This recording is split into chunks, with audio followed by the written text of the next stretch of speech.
Ekuebu, come on into the house. Nini, welcome. I'm Reverend Queen Mother Imakhu. It's my pleasure to be with you again on Shenu Living.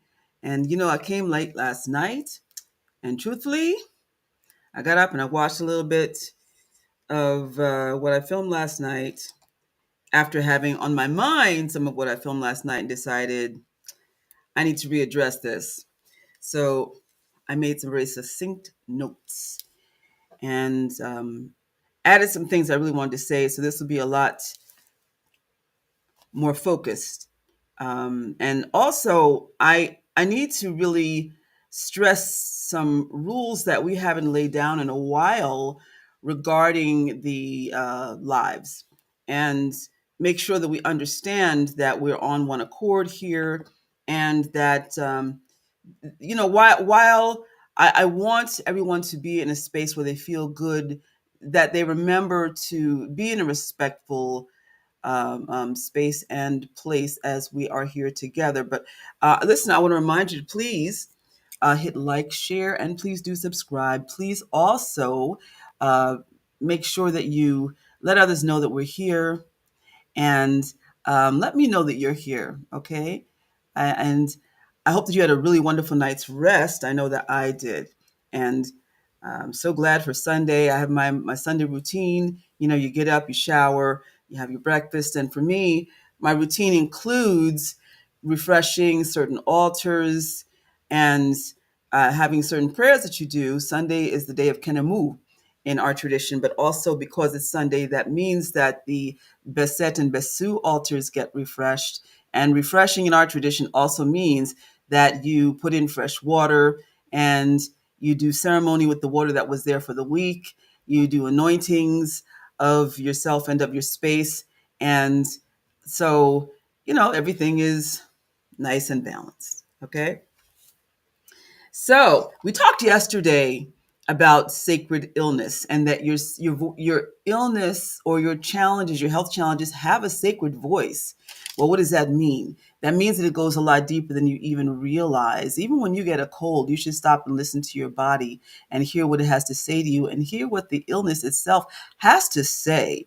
This is a concept that comes out of indigenous culture, earth-based cultures, Africa, the Caribbean, and um, um, native cultures. And so let me get into the notes and be very clear about this so that we understand. And I'm going to stick to the notes.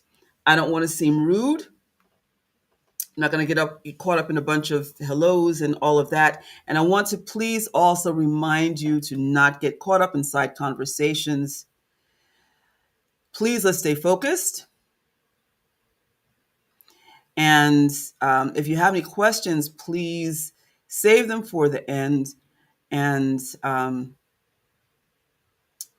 to hear my thoughts also toward the end, because this is also regarding the growth of Shenu and how Shenu came to be. So excuse me as I put my glasses on here. Can everybody hear me okay? Can you see me okay?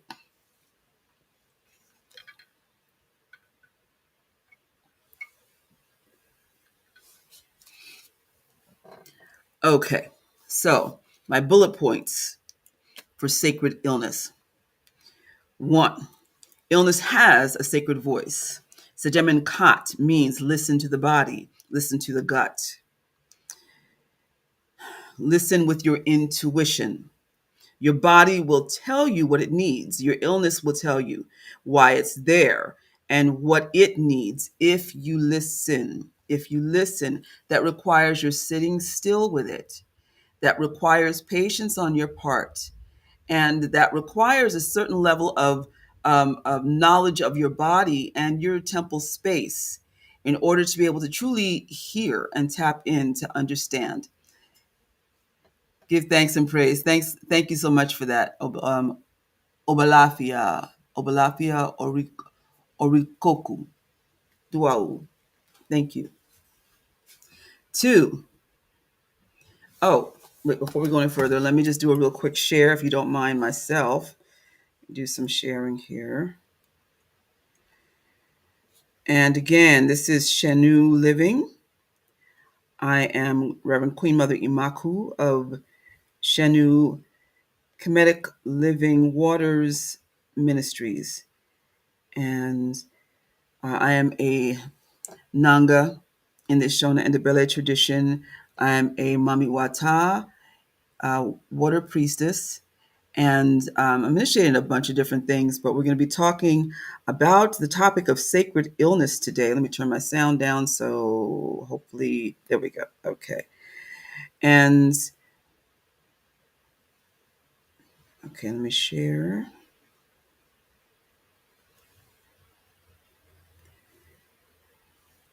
And hopefully you're doing the same.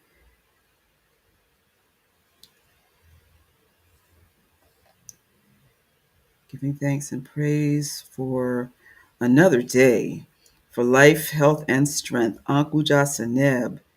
And as we're talking about the role of truly life, health, and strength in our world, and how we take care of ourselves, but also how we take care of one another.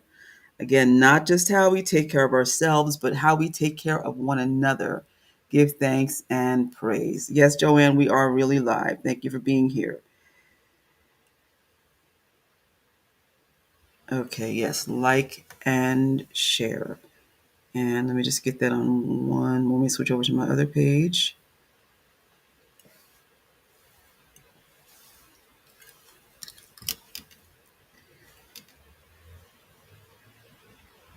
Okay, and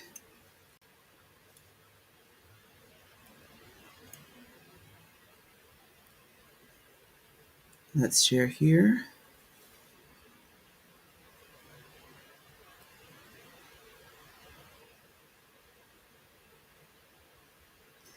I don't know about you all, but the weather has definitely changed up. It has changed up.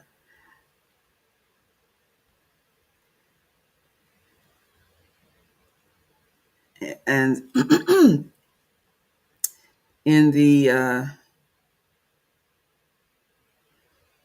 next live, I'll talk more about being a water priestess and what that really means. You know, it's a bit complicated. it's it's not a walk in the park, but by the same token, it's not as hard as one would think either.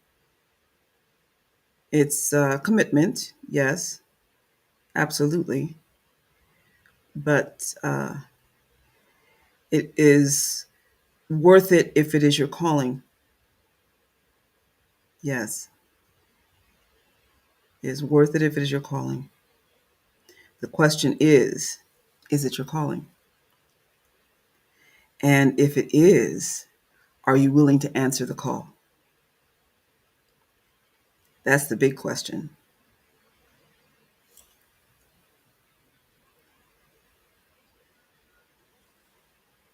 And now the groups.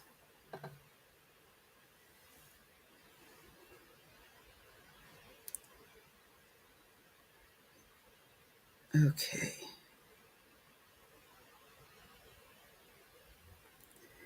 Yeah, here's where I should have some music. I actually had music that I created, edited, all of that, and evidently I forgot to put it on my USB.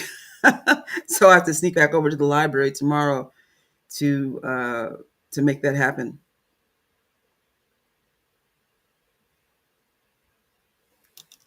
My bad. Okay, there we go.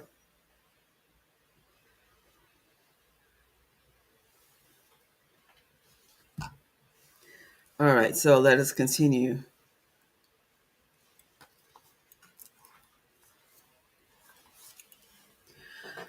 All right, so number two, some health challenges are considered the mark of a healer. And epilepsy, as I'd spoken about yesterday, is a major example of that. In indigenous cultures, if a child had epilepsy, the child automatically was given to the healer, the shaman, the um, um, the folk doctor of the community, because it was considered a sacred illness. And it was expected then that that child would be under the would become the apprentice of the folk doctor, would be the next to take over, and would also learn how to gain mastery over the epilepsy. So the child was not just a throwaway. Oh no. Oh no. So, having said that, it was understood then to respect the calling of the child. You think of nuns, you think of priests who, in some cases, were sent at an early age to to go into that life. Others knew that it was their calling and answered the call, and they were kept separately. You know, we call it way. Way means one, but it also means to be set apart. And the child was to be preserved for that life because the child was considered to be sacred. So there is a scripture, and this is in my favorite of all of the Kemetic writings that were left behind, the book of Amen and Apet. And okay, so get my. I said I was not going to deviate from my notes. Sabayid, how are you this morning? Haruna Fair, Sharme. Okay, so page 149. Yes. Chapter 5, verses 111, 112. Make not to turn aside from his duty, a servant of Netshur, or of God, to do what is profitable to another man. Now, I quote this often because there are people who are so willing to pull a holy person off of their path. I often share the story of Setne and Tabubu.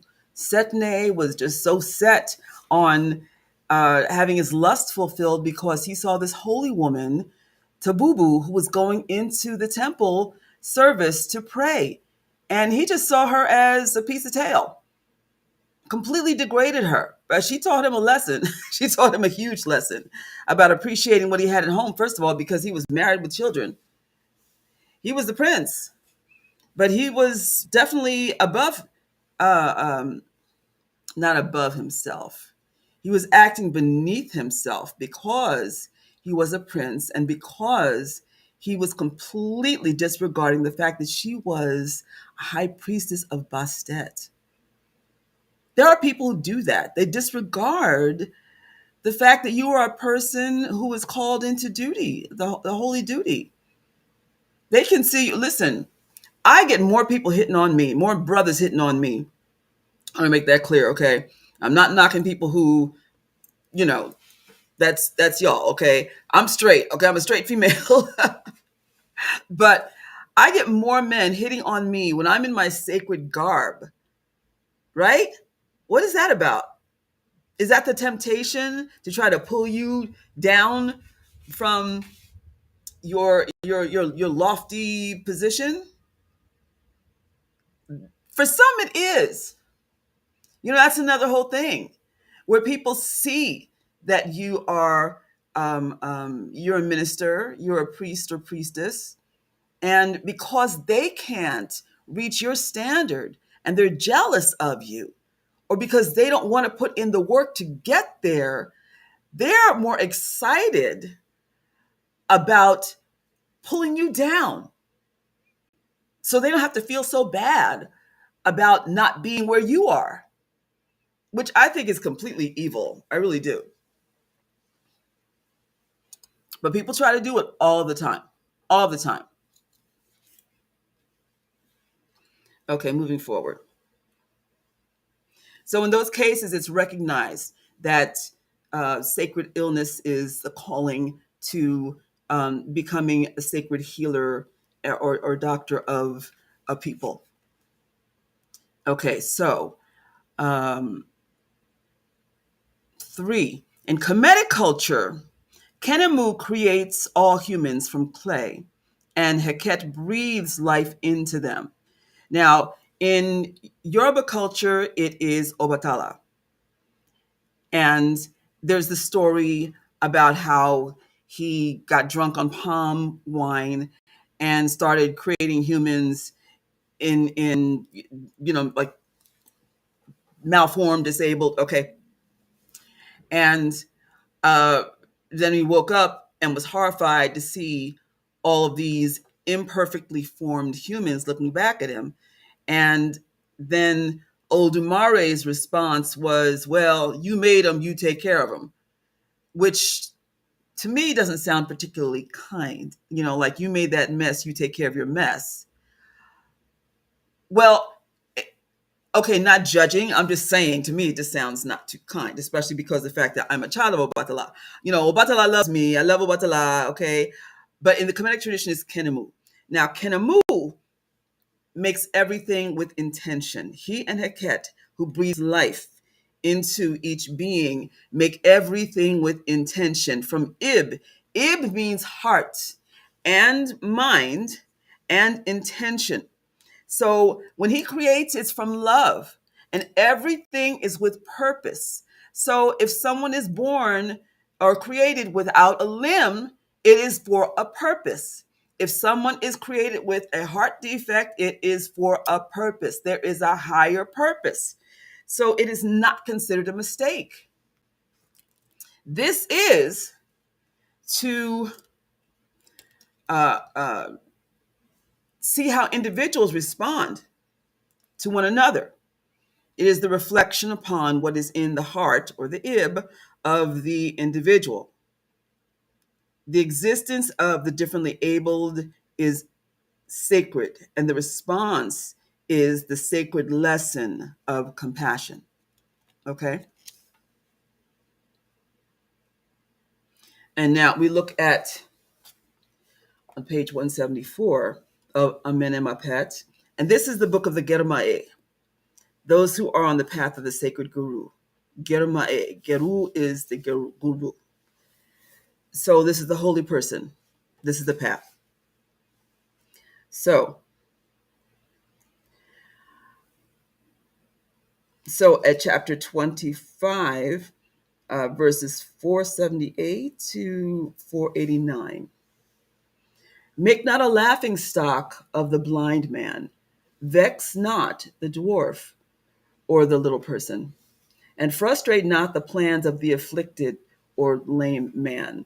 Vex or irritate not a man who is in the hand of God, the man who, or Kenemu, who is suffering through some dispensation of God. In other words, this is what was created for this individual. Um, so again, do not irritate a man who is in the hand of God. For example, the man who is suffering through some dispensation of God by singing to him the praises of him who has wronged him. Even if a man mixes the mud and the straw, it is the God who is the builder. It is he who throws down a house. It is he who builds it up daily. It is he who can turn 1,000 men into corruption at his pleasure. It is he who can make one man to have the overseership of 1,000. So basically, saying that everybody, this is something that is of divine purpose. There's a greater plan, and it is up to you to respect that individual.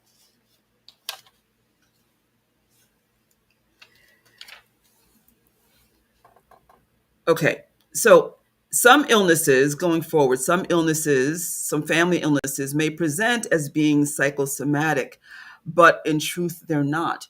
This is um, spiritually connected in some cases where you have something that runs in the family. And because it's something that's either been in the DNA or it's something that is lingering in spirit, this is something that can cast a pall over you and then present itself. And so by being aware of it and really listening to it, then you can find out if this is real or if it is not. But still, it is something that has to be dealt with if that's the case. I also want to say that it's important to know that sometimes illnesses will be present, or can be present if a person is suppressing their gifts. So if somebody is psychic and um, they are having what present as seizures, then that can really be the issue, that they are just very, very psychically sensitive. And that there's truth there. I can say that. I was talking last night about how there's still people who believe that it's the antiquated notion that you're demon possessed, and that's not it. There is a lot more to the whole thing about how people are wired and getting overloaded, which is what having a seizure is. You're getting a lot of um, um, electricity that's coming through your system that's is just too much. Your body's getting slammed. But it's the same thing that happens when you're getting a whole lot of psychic energy coming through you, and you don't know how to respond to it. Your body does not know what to do with it. When you get taught what to do with it, then it's a whole different thing. This is something I was taught back from the metaphysical church that I went to with my mentor. She had told me that, and then also with Don Miguel Ortiz Hill, who had initiated me as a Nanga, and also Baba Mandaza Kandemwa, and also there are these teachings that you see that are present in Kemetic teachings as well. And so, moving forward.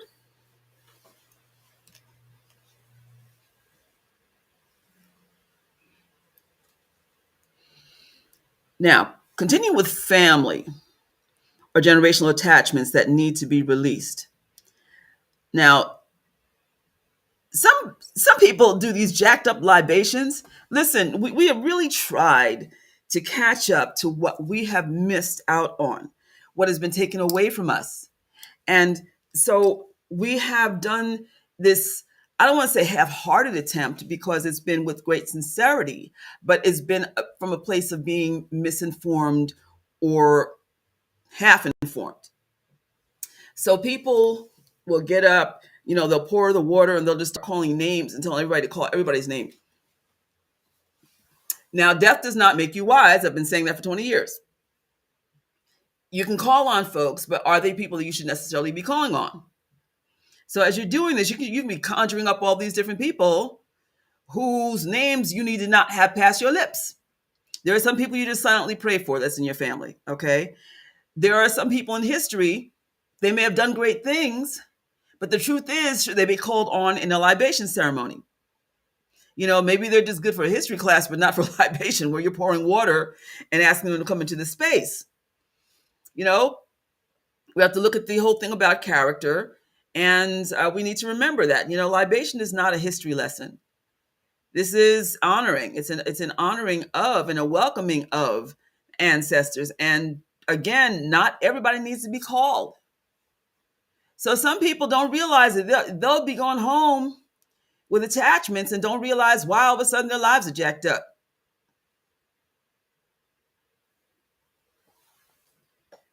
Education, big deal. Education is a big, big deal. So at this point, especially because it's been so many years now that we have been in the reclamation process of our ancestral traditions, it's important to go to somebody and ask. It's important to learn, and to not just come out there with your chest all puffed out, offering to do it. And then next thing you know, next 3 weeks, things are going really bad for you, and you don't know why. No, you need to really learn. And in situations like that, it's also important to get with a priest who understands what the process of libation is. Or if you have a community member who truly understands, then that's good too. But know who you're calling and know what the result is going to be. And let me just say something else with that too. Look at the results. What family members have done what for you? If you had family members who in life did jack for you, then you don't need to be calling on them. If they were half-hearted in their relationship with you, you cannot expect that they're going to come through with a bucket of gold for you. If they were skinflints in life, then they don't expect that they're going to come up with a penny for you or they're going to do anything good for you. Okay? That's dreaming. We do a whole lot of dreaming when people cross over, and you don't know where they are. Sometimes you do, but you're wishing. People are always talking about all this stuff with people imagining that they're floating around with wings and all this other stuff, and these folks could be dark deceased, hanging around in bars or wherever, whatever their predilections were, or just hanging around you, ruining your life. Stop and think. If you have an ancestral altar, is it really benefiting you? Do you need everybody up there that's up there? If certain individuals are not helpful to you, it's okay to take it down. It's okay. This does not mean that you're being disloyal to your family or to your African traditions. It means you're exhibiting wisdom.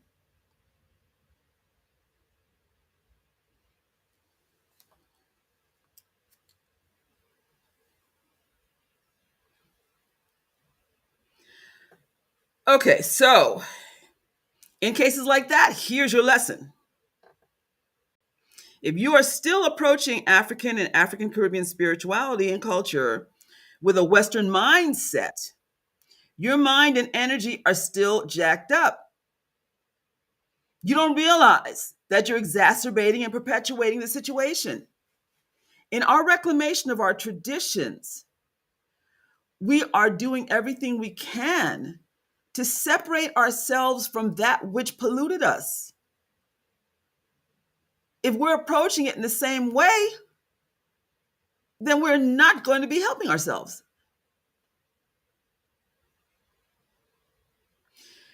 I've seen folks show up in public spaces and throw curses and conjure up dark spirits. Yeah. And public officials are just like clueless, but too embarrassed to say that they don't know if this person's doing something for real or what.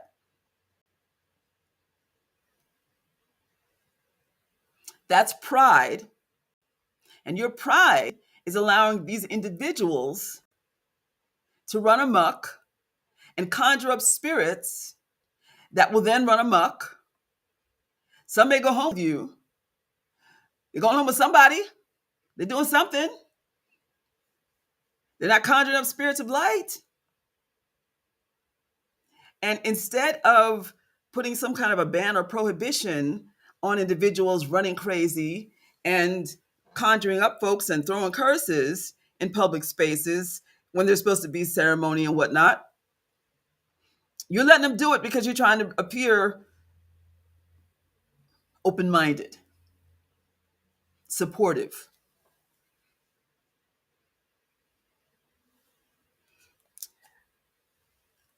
That's not helping anybody. Okay. Don't want to look ignorant. You're not helping anybody. Right? So what you're doing is putting the community at risk. You're putting the community at risk. So, that's your sacred lesson. All right. But that's also why I keep myself protected. Okay. So here's number 6. I remember back in the 90s, an Indigenous American friend was trying to help me through my depression when I was trying to grapple with my epilepsy diagnosis. It was a dark period for me. It was really, really a dark period.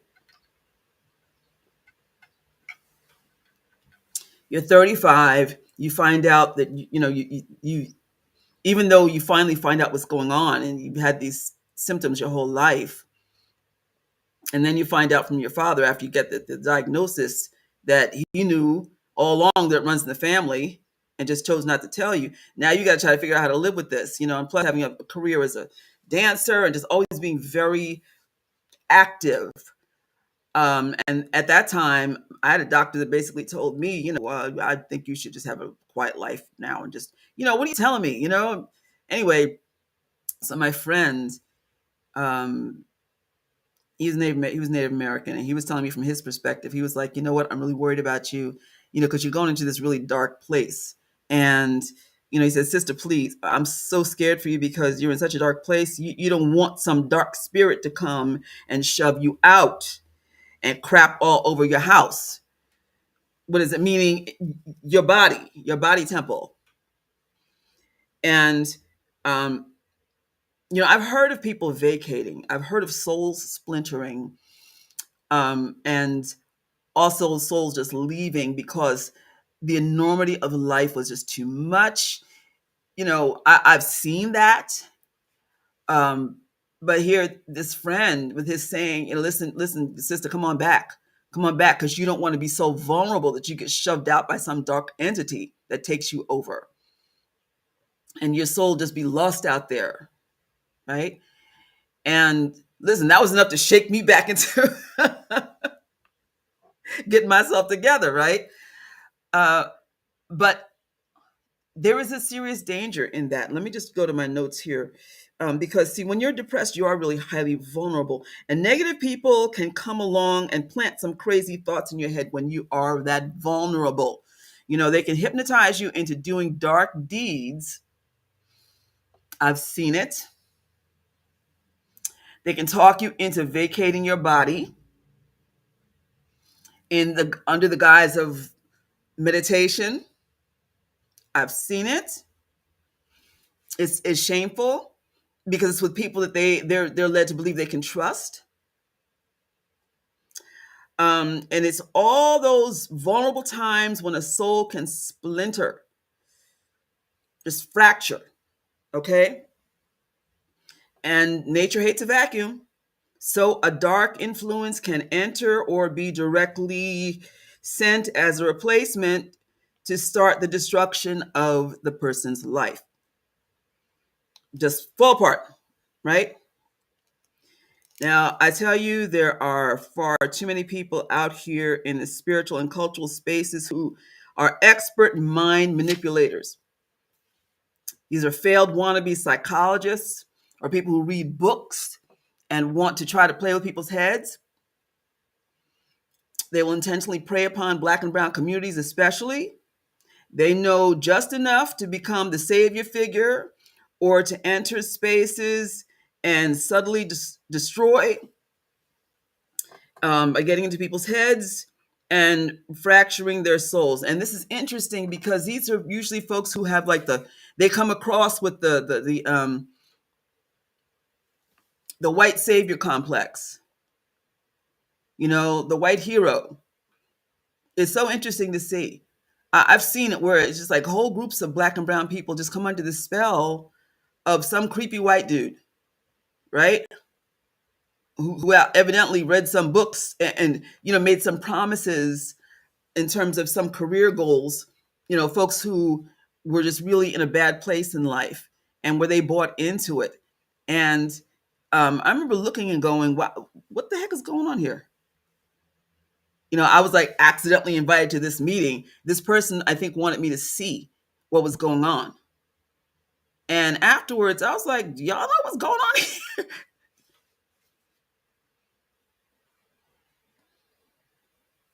A mess.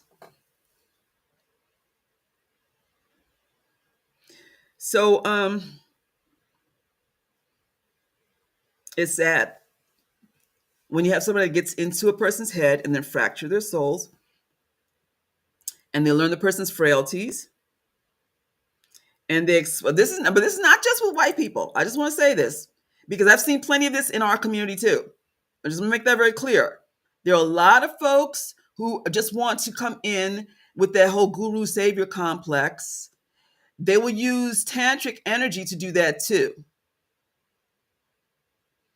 It's it it's frightening. And then they've got the energetic hook, right? And people stay loyal and stay there even though they don't know why.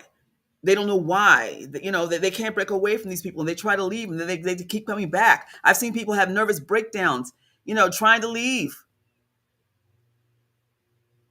They want to leave, but they can't leave.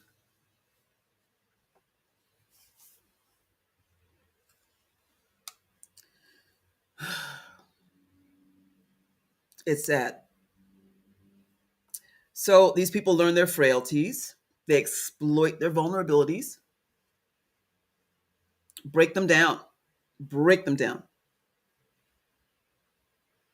So then also these people set themselves up as the trusted guide, and then also they separate these people from their families and from their friends. So there's the isolation part, okay? Is a whole science. And so now you have the replacement family, okay? And it's usually a dark one. It's a pretty dark one. And then they're bombarded with all these dark energies that are just jacking up their lives, pulling them in deeper and deeper and deeper. And more of the soul is lost or splintered, just lost. It's pitiful. It's pitiful. Now, I just want to say, now, if there's anybody that's out there that's listening, if you feel that you are in a situation like that, I can point you to colleagues who do soul retrievals. I don't do those anymore. I train people to do that, okay, but I don't do that anymore. It's a lot of energy. It's a lot of work. And like I said, I'm doing everything I can to stay on this side of the planet, of the veil, rather. It's very intense, but I train people, but I can point you to colleagues who can help you. It's a unique situation. You have to investigate. You have to look at, why did the soul leave? Sometimes the soul will voluntarily leave to try to protect itself, especially if you have abuse situations, or if you have situations of keep forgetting, there's certain words you can't say on YouTube, of violation. And if the individual is repeatedly going into situations of that because that's what they know, and they have not yet begun to break the cycle, then a piece of that soul will leave to preserve itself, to try to preserve some level of innocence for itself, so that it will not keep experiencing the same thing over and over again. Okay? So, um, so now, okay, so in that case, is a voluntary thing of the soul leaving. But then what about if it's a shove out? This is where the person is so vulnerable that you can't even fight, and a dark presence just comes and shoves you out. There is a Kemetic book known as The Dialogue with a Man's Soul, a dialogue of a man with his soul. Yeah. And society had become so corrupt in this book, in this part of history. It's much like now, actually. And this man he becomes so depressed that he's really thinking about offing himself. He's in such a bad place. And he starts speaking with his soul. He's talking about how things have become so corrupt, and all the people who were in low places now have all the money, and the people who were in high places and actually had character, now they're beggars in the street. How things were stolen from the people who I mean, everything reversed. Everything in society reversed, right? And he was just like, why am I here? I don't know if I can take this. I don't know. So his soul starts speaking to him, and starts reassuring him, it's going to get better. It's worth your being here. Okay. Love me, your soul, here now. Okay. And trust me, it will get better. But here's the thing. People don't often get this about that book is so potent, because really what it demonstrates is the importance of having someone who knows and trusts you, that you can have an external dialogue with, to bounce things off of when you are not feeling good about yourself, when you're not feeling good about what's going on around you. This therapist, okay, trusted therapist. Yeah. So the Kemetic word jade means soundness, wellness, fortification. Jade is like dade. The Shona Nanga tradition I'm initiated into by Don Miguel Ortiz Hill and Baba Mandaza Kandemwa since 2006. And the foundational teachings are understanding, understanding the role of sacred illness, the role of sacred illness in the healer, the art of compassion, the importance of providing dare, which is a healing and wellness space for the community. So, this is when the community gets together and um,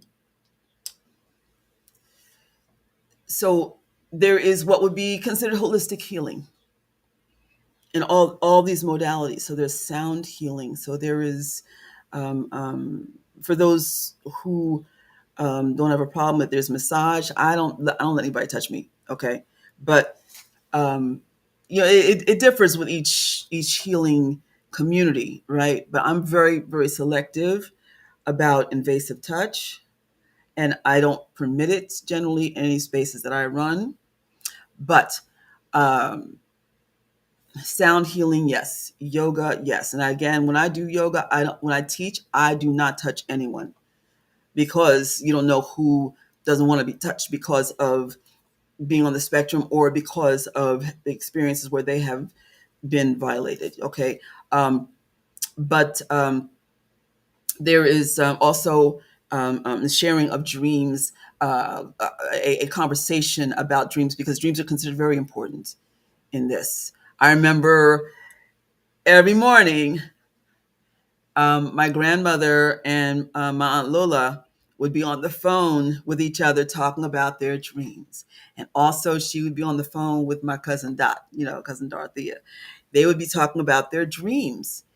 In African culture, in Black culture, in Afro Latino culture, it's very important, right? Talking about your dreams because they had meaning, there was symbolism.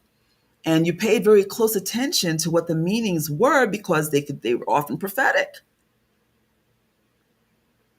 So discussion about dreams and um, drumming, movement, just being in a place of safety. Jare also means fortification, like a fortified wall. So you're creating a place and a space of fortification, a safe zone for people to feel that they can heal in. You see, this is Indigenous church. When I had my studio down at 972 Broad Street, that's basically what I was looking to recreate. And I have to say, that's what I saw my Atef Nature, Grandmaster Cam, create at his space in Brooklyn. It was a place where people could come in and just sit down and get their heads together, listen to some meditative music. The incense was on. If they needed to have some healing service, then it was provided to them. Um, for me, it was providing the yoga temple, the Kemetic yoga temple. If people need to go in and sit down on the mats and just lay down and feel like they need to just be safe, they could. If they need to sit in front of one of the altars and meditate, they could. Or pray, they could. If they needed to have counsel, they could sit down with me and they could have counsel. If they needed to have some tea, some coffee, some soup, right? They could. I always had meditative music playing. I had incense or an oil burner on or infuser. It was a safe haven. But with Jade, it is on a larger scale because you have a group. That doesn't mean you have to have tons of people. You have what would be considered a safe number of people so that people do not feel as though they're lost, but also so that they do not feel as though it's like too intimate, right?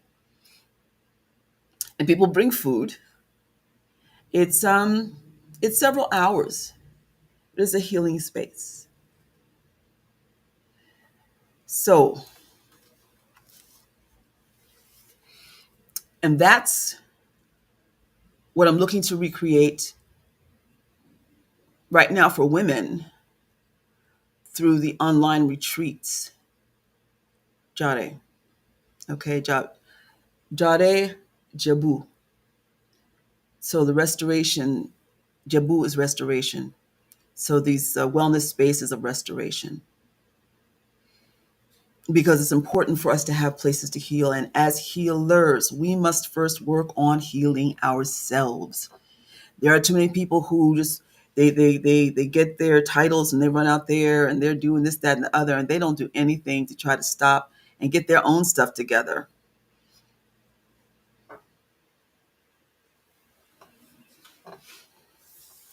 In these times that we're living in, and especially with what we've been through, and especially when we're in talking about Joy Lever DeGrew's um, um, theory of generational pain, which I deeply believe in, um, post-traumatic slave syndrome. We need to stop and look at that. We need to look at how we have been wounded. Absolutely. We need to examine it. We need to listen to it within us and see how it has been expressed. We need to look at the patterns that have continued through our family.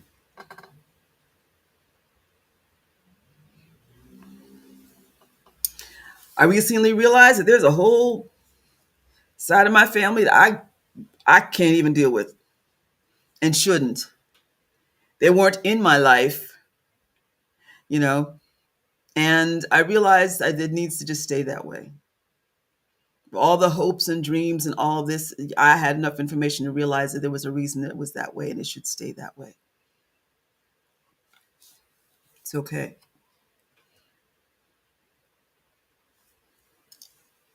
Death was not going to make it better, and it didn't at all. But that's reality.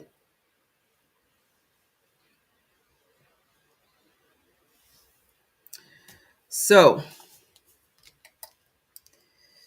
to bring this to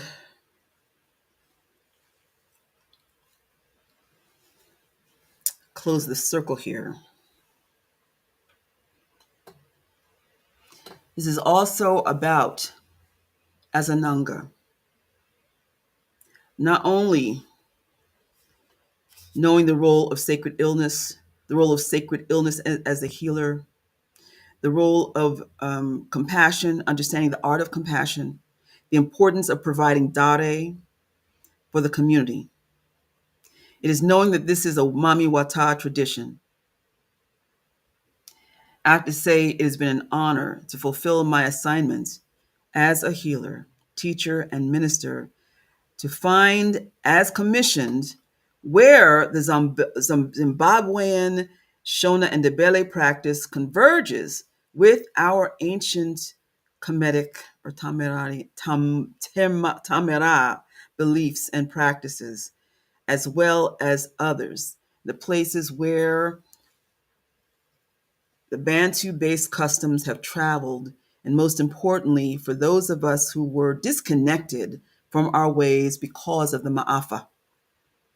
And so that is the true purpose of Shenu Living Waters Ministries: reclamation, restoration, healing, the sacred ties that bind with love, power, and purpose. And this is why you hear me use terminology that sounds familiar in other ATR traditions, African traditional religions, okay? Like when I say Ekuebu, which sounds like Ekabo, which means come on in the house. Okay, Charlemagne, it sounds like salam and shalom, right? And that's to show the connection between the traditions through language, right? And we have Beset and Besu, and they guard the portals. In the Orisha traditions, we know them as Eshu, Eshu Nalegba. And in my reclamation work, I reintroduced Beset and Besu. I was so shocked and pleased in my research to find them. And if you look them up, you'll find that there are jars, ancient jars, going all the way back to ancient Kemet, that look like the Alegba that you bring inside the house. People know them as Eshu, who is the outside wilder essence, as some believe, of Elegba, who is the cooled down essence. But both of these images, or images like this, because this is the clay image that I made, are associated with this. This represents the nurturing cup that was used back in ancient Kemet to feed to children. Okay. Also, for adults, ointments were used, or other drinks. And he is, well, this is Beset because the earrings, but Beset opens the portal. Besu guards the portal and pulls you through the portal safely. He is the traveler. But they are all about portals. So that's why I kept by the doorway. Had I not done the research, I wouldn't have known. And so Shenu was the first Kemetic temple to resurrect Beset and Besu back to their rightful place. That's what our ministry is about.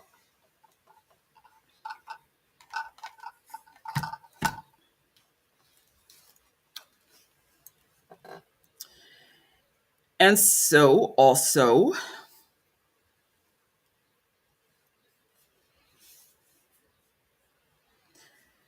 just like, okay, we have colliers.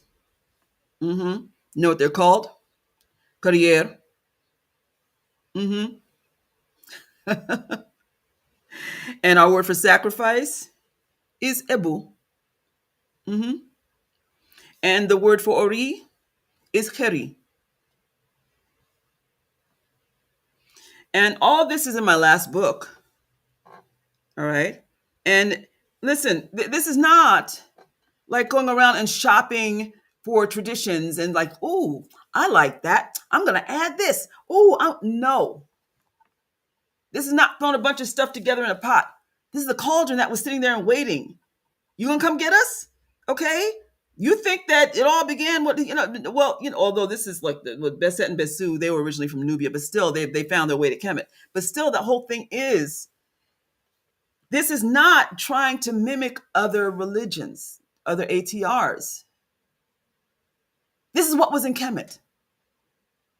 This is what was practiced in Kemet. And you have to remember there were 42 regions, okay? And folks from all over the motherland flowed in and out of Kemet and brought their traditions with them, but also borrowed traditions that were there as well. Kemet was a wonderful melting pot. And so the Shenu tradition, with the reclamation of these customs, it is home. It is home. Okay. To all of it, where it all makes sense and it is all under the same vocabulary.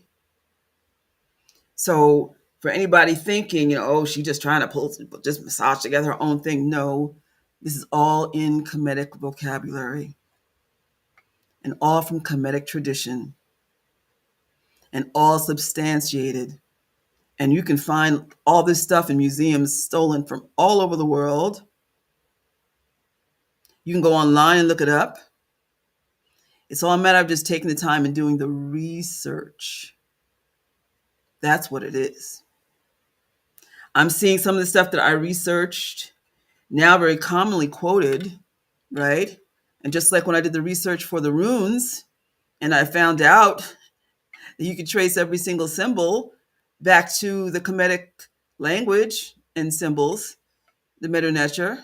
And at first, I had people in my own community trying to tell me that I was a heretic, that I was wasting my time, that it meant nothing, but then European scholars said she's right. They knew. After they came out with the admission, then people in my community were like, well, yes, they go back to ancient Kemet. Yeah, after I did the research. This is not to pat myself on the back. This is to explain Shenu, everything coming full circle, and all the years of work that I have done. All the years of work. And not for me, for the community. But also, yeah, because I wanted to have a system that made sense. What do you call the chakras? Why are we using Sanskrit? Okay, you're telling me this came out of Kemet. Okay, can we have some words here? Now, also with the yoga, well, what's the word? There has to be a word. Well, I did the research and found out there are several. Ika, Yuga, Yuge. Why are we using them? I'll use them, okay?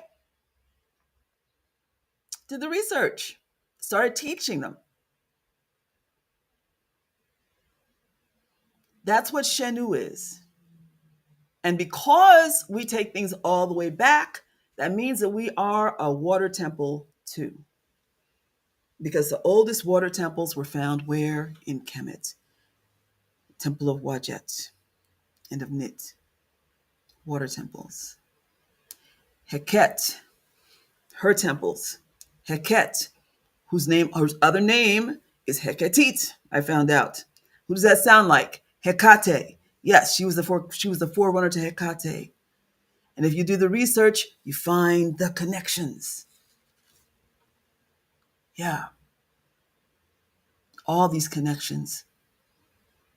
People try to divide us, try to make it seem as though we are separated through our traditions. For those that we've gravitated toward, those who are, umbandistas, those who are isheshe, those who are, all the different candomblé, those, all of the ones that we have gravitated toward that speak to us because of an ancestral call. But ultimately, they all lead back home. We are connected. And our ancestors were brilliant enough to leave a strong enough breadcrumb trail if we choose to follow it. If we choose to follow it. This is not a better than. This is a call home and also a call for us to work together in understanding and not being elitist. Do you know that there is a word in the Kemetic language that is like isheshe? Has the same meaning. Yeah. Because here's what I do. Because I've been in all these different traditions, okay? And here's what I do. I'll I'll I'll I'll be thinking. I'll hear a word and I'll be like, does that exist in the Kemetic language? And I'll start looking. Or I'll go through a ceremony or a tradition and I'll think, did something like that exist like in the Nile Valley or Hapi Valley? I start digging.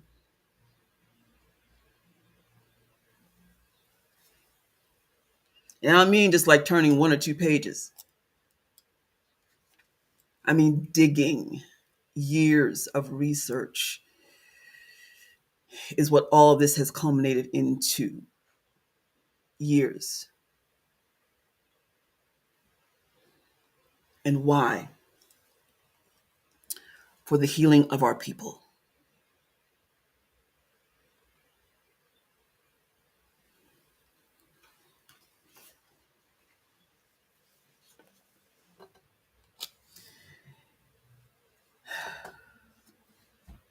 The path of the Nanga is about building bridges of peace. That was a hard one for me to grapple with. As a Black American woman with a Caribbean background and also knowing where from the motherland we're from, Caribbean background, that peace That we picked that piece up just recently, over recent years, but the evidence was there. Okay. And then also finding out where the pieces, the Bantu pieces in the motherland. Okay. But still, the fact is, we've been here in this country traceable since the 1600s. Got all of this, all of this. So the peacemaker part, kind of hard. Growing up in a town where they were still burning crosses, kind of hard. Dealing with racism on a regular basis, kind of hard. Making peace with yourself first, kind of hard, right? Yeah. What is it? Well, over the years, I have learned it does not mean that you have to compromise with everybody. It does not mean you have to be all smiley face smooches with everybody. No. No. Peace means you have a right to stand for yourself. Peace means you have a right to stand for your people. Peace means that you have a right to gatekeep and stand for your standards. Yes. Means that. One of the titles for Jehuti, Seshmiher, the peacemaker. He's known as the great arbiter, the great mediator. But he also knew how to protect his stuff. There are some things that people should not be privy to. He put his magic book in the bottom of the waters, chained down, had huge monsters protecting it so that everybody couldn't get to it. Yeah, he gate kept his own stuff because he knew it would be chaos if the wrong hands got to it. But it was also a test.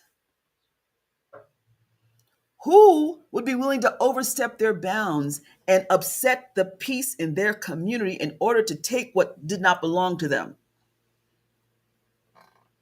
It's a magnificent story. And the peace was disrupted by a prince who had it put into his head. This man was living a very peaceful life. His life was good. Had a child, lovely wife. He was happy. He used to read. He was like an historian. He used to go and read the tombs and read the temples, what was on the temple walls, and would keep a register. He was so happy doing that because he was like a Jehuti, okay? But it wasn't enough. Some priest comes along because, of course, he sees that this man's happy. I'm going to mess him up. Why should he be happy? I'll fix him. Hey, did you know Jehuti has a magic book? It's chained to the bottom of the waters. You should go get that. His wife was psychic. She said, oh no, do not mess things up. We have a good life. Listen, we're royalty. We don't need anything. We're happy. Okay? Our life is peaceful. Why are you going to go mess things up? You going to get Jehuti's magic book? Are you crazy? The prince became obsessed. And don't you know, because he had magic skills, okay? He parted the waters and he used the magic skills that he had. He slew the animals that were protecting the book. He got that magic book. This ticked Jehuti off. What stories have you read where Jehuti got ticked off? Jehuti was like, look at this here. He went before the Grand Council and said, do you see what this prince did? What say you? Council said, handle it. Long story short, it got handled. It was not cute. It was not cute. There are some things that just need to be left be. He acquired all this knowledge of everything, of how to have command over, how to talk to. Because the thing is, Jehudi, he was a talker. His gift was being able to communicate and to make peace through his communication skills, but also he had mad magic, right?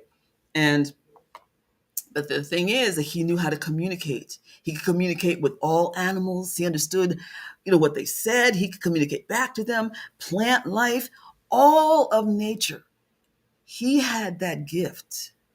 But now, this nosy prince, he pours some water over the book and then pours that into a vessel and swallows it. That's an old magic technique, okay? And now he has absorbed all of the knowledge. He knows as much as Jehuti, so he thinks. So everything opens up to him. Oh, everything opens up to him. You know, he thinks he's the man. But now he's just got like too much knowledge. What do? You have all that much knowledge that you have not earned. You've stolen.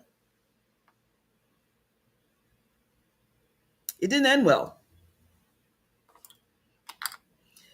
Then after his family died, after they were offed, okay, after they left here, then thousands of years later, that's when Setne, the one who was chasing after Tabubu, the priestess, he came along because he heard about the book. Same thing. He gets above himself. He's got to have that book, whole adventure with that, and same thing where he ends up getting all that knowledge he did not deserve. And he got real arrogance and all.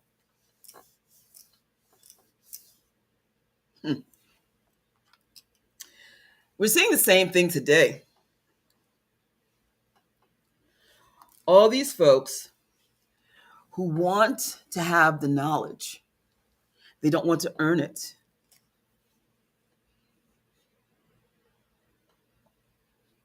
They don't want to earn it. That causes disruption in the balance. We have all these folks who are what I've called McPriests, okay, going through McInitiation. They don't put in the work. And yet, they are expecting those of us who are elders, who have been on this path a long time, to just hand over the baton. They try to rip the baton out of our arthritic fingers, okay? They're trying to get validation from us so that they can go ahead and try to take some kind of rod of authority without having earned it.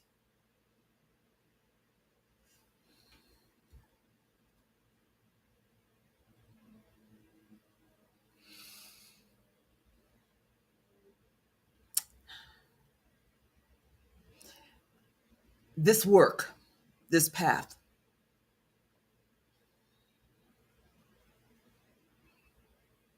it's a lot. Understanding the path of peace, understanding when to step in, understanding when to know your place, understanding when to back off.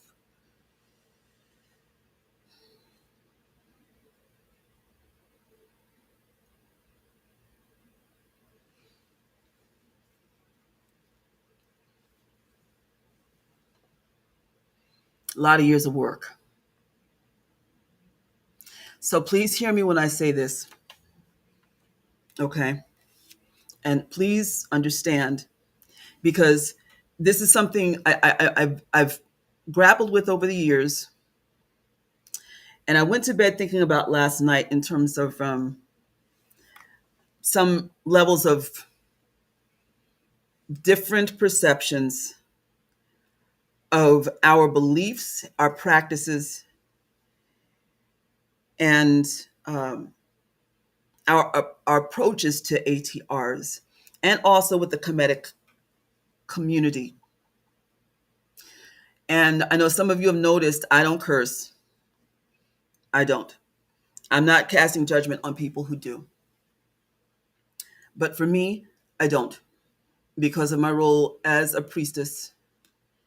I was never really one to curse anyway. I've always been the good girl. When I went to church, I was the good girl. When I left church, I was the good girl. Okay.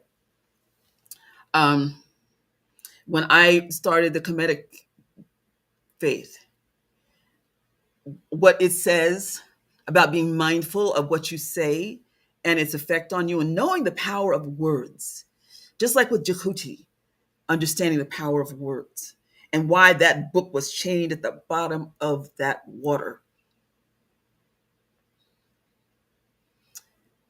And also with Hekatit, word master or mistress of words, Sashat also. And all throughout sacred scriptures in Kemet, because people love to study um, ancient Egyptian religion. They don't really ingest the philosophy. They don't understand the character building that goes along with it. Just like in Orisha study, you have Iwa Pele. So people who are in Orisha study, they get that. Okay? Iwa Pele, my eight. So no, I don't curse. If you hear me curse, I may be getting ready to have a seizure, okay? Or maybe I've just come out of a seizure. I don't know. Usually, but it's been. I mean, that's not a usual thing for me at all.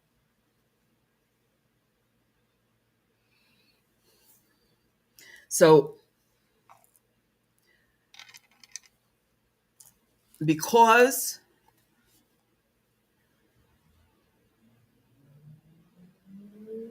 I am a minister, and no, I don't do that. And this is why I do like hanging out with ministers because generally most ministers don't curse. Most of them, some of them do, but it always surprises me when I get around other people who are Kemetic who say they're Kemetic but then cuss like a sailor because the two, in my mind, don't go together. But because I'm a get it to my eight, which is a specialized role of mastery as I've entered this stage of life. And it requires much study, meditation, and teaching, and also as a Kemetic yogini. Because I am Sashmit Herit, a peacemaker, and that takes Yehut Ches, which is self discipline.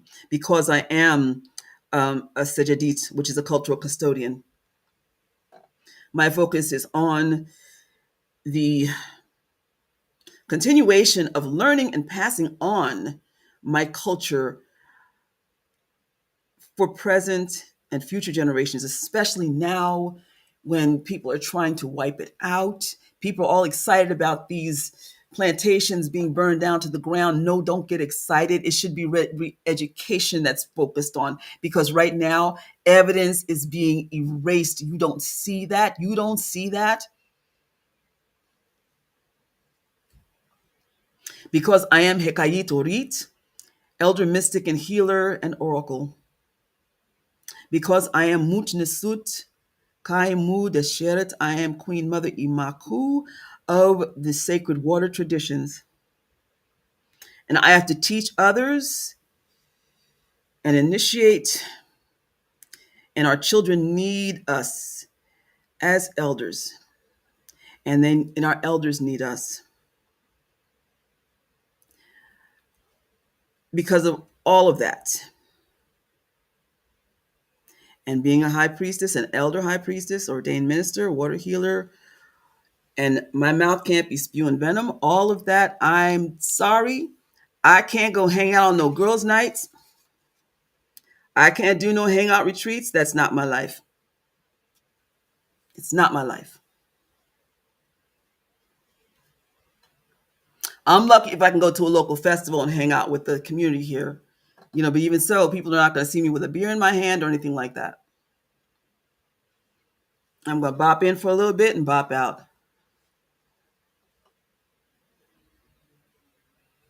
I have committed my life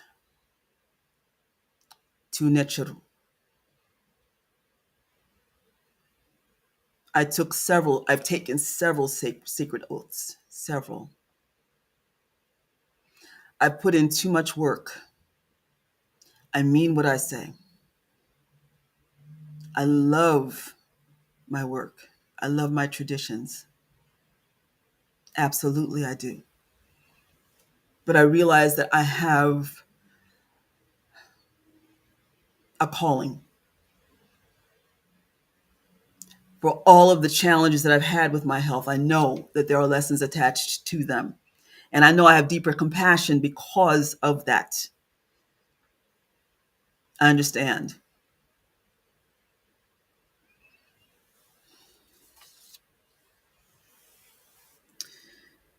And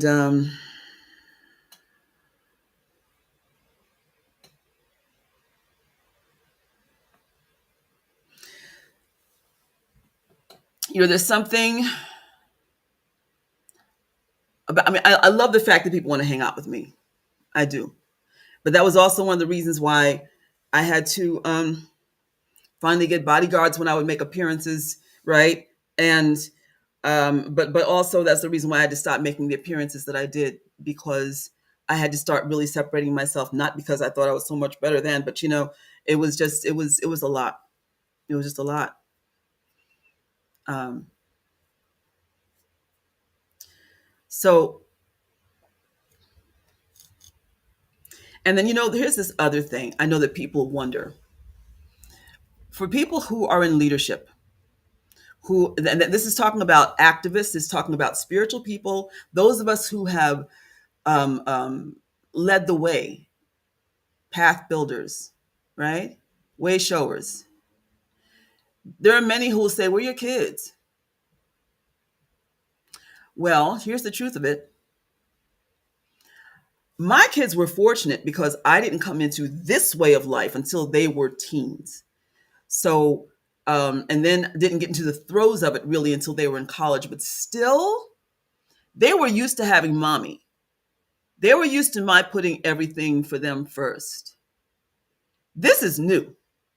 Even with my life as an artist, okay, which is my profession, but in my mind, it was my way of being able to provide for my family too. And I was not going to do anything that was going to compromise that.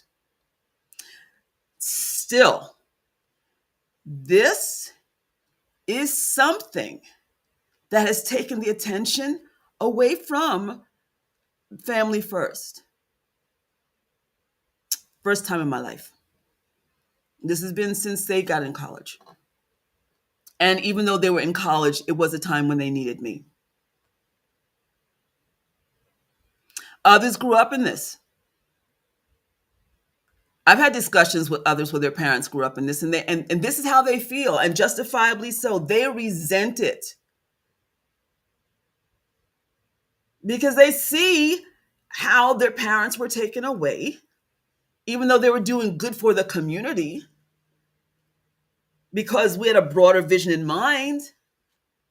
Okay. You hear the same thing from preachers' kids. A lot of preachers' kids don't go into what their parents do, if they have parents who are in the ministry, because they had to compete with the ministry. But now let's look at the ATRs and also activists and scholars. So now we're up in age. We've done all of this sacrifice, right? And we've been scalped a lot by our own communities because our communities are still healing. They're still broken, and they're still coming from a Western mindset, which means, okay, I'm going to get mine. See ya. They're not thinking from an African centered or indigenous mindset where you don't ditch your elder. Especially, you don't bite the hand that feeds you. You don't get yours and then bounce. It's not like going to college. This is a relationship. It's a community that you're building. And as teachers, especially for those of us who have really tried to figure out how to make this work, especially in this day and age, and especially in this digital age, especially dealing now with people from across the globe. We used to just deal with people who were right in our community. If I wanted to see my elder, I had to get on the train and go to Brooklyn, okay, or ride to Allentown, PA. I had to go and see my elder, spend time with my elder. I'm lucky if I get a phone call. I hear the same thing over and over from other people.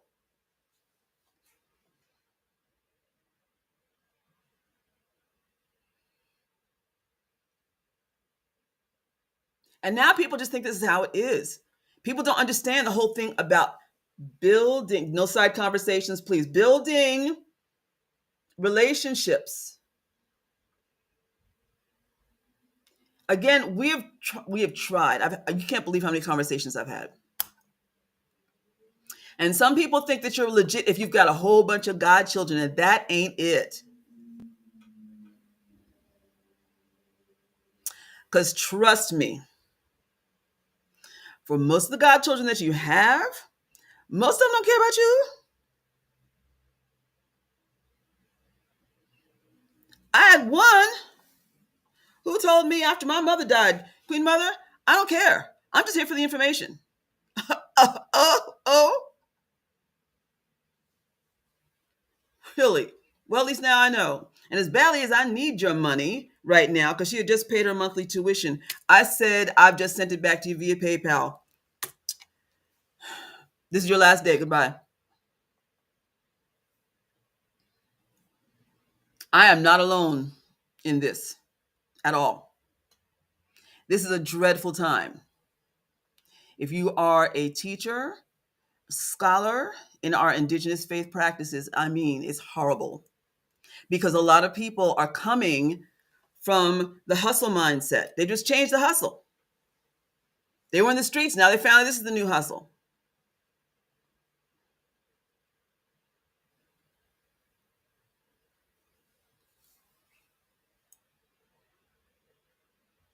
So they'll show up at a funeral so they can say they were there.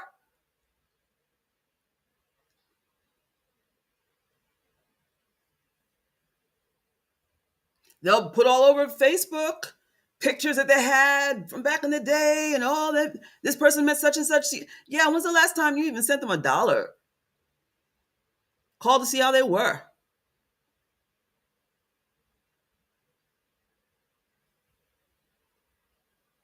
A lot of us are suffering. Scared to ask people to pay us what they owe us. Why? Because people are so bold in the fact that they don't care that they owe us money. You know? Yes, this has been the conversation over and over again over the years.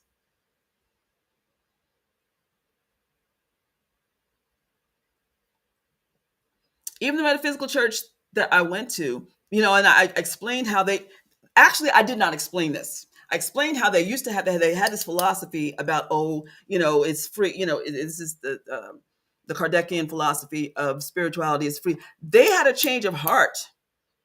They realized times changed at some point, and they realized they needed to start charging. Okay, so I remember I had a conversation with one of the elders about 10 years ago, and so she asked me. She said, "Listen, so what's happening? Do your students pay you?" And so then I said, "They're supposed to." She said, "We're having the darndest time trying to get people to pay." I said, "Listen, this is the story." They agree. You would not believe how many open contracts I have. I developed this phobia about going into my PayPal invoice account because I had so many open invoices. People owe me thousands of dollars. I opened one the other day. Finally, I forced myself to go back in. I was like, okay, let's get over this. Okay. I went back in. It was an $1,800 invoice. This woman paid me $60. 60 3 years ago. And then got up and moved to a whole other country.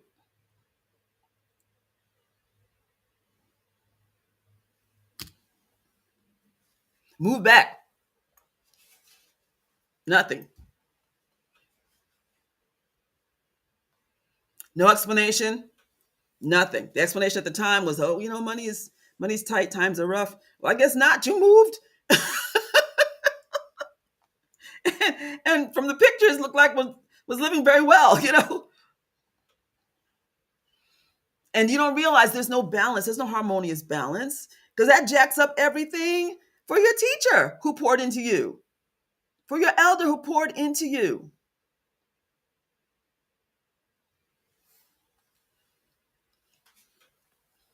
So now bringing things full circle. Oh yeah, so how's this look to your kids who you sacrifice things for, who you sacrificed your time for? And they're looking at you like you're crazy because these people that you did all this stuff for, now they ain't thinking about you.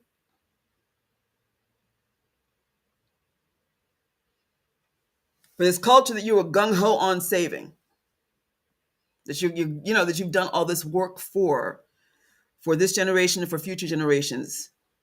People who have stolen your information that you have worked hard for. It's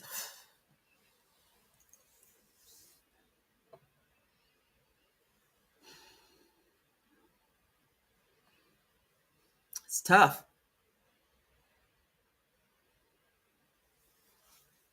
So now, and hello, Daniel. I see you. Thank you for being here.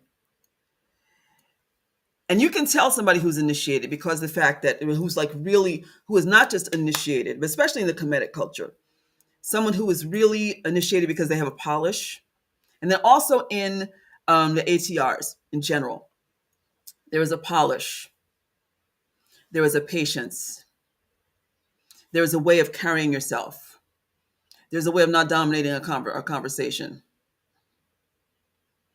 You know, there is um, there is a mindfulness. Mindfulness teachings came out of Kemet, and then also you can see them in throughout the ATRs. You know, Iwapele.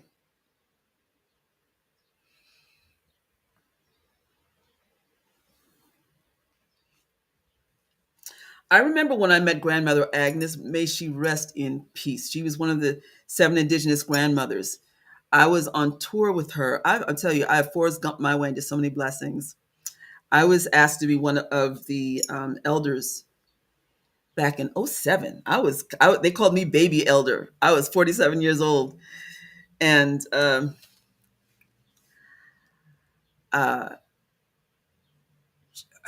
she was Navajo. She was the Navajo elder. Her people took care of her. I mean, care of her.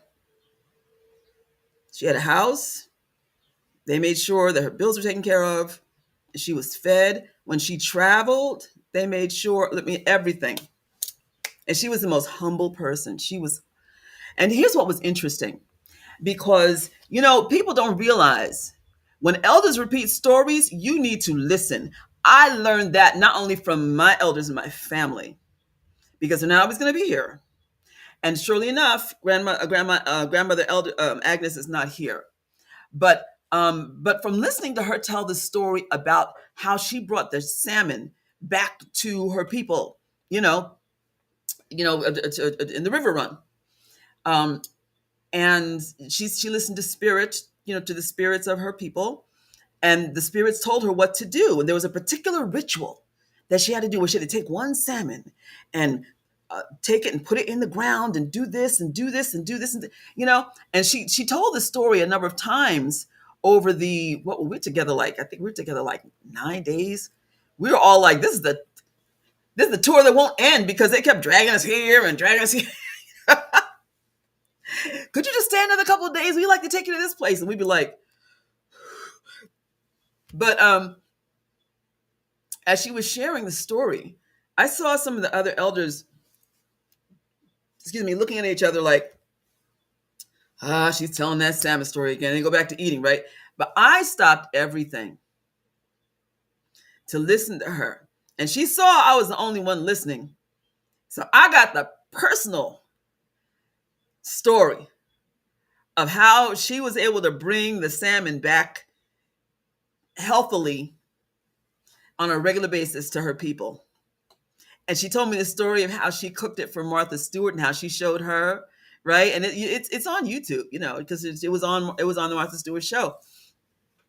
But the power of storytelling.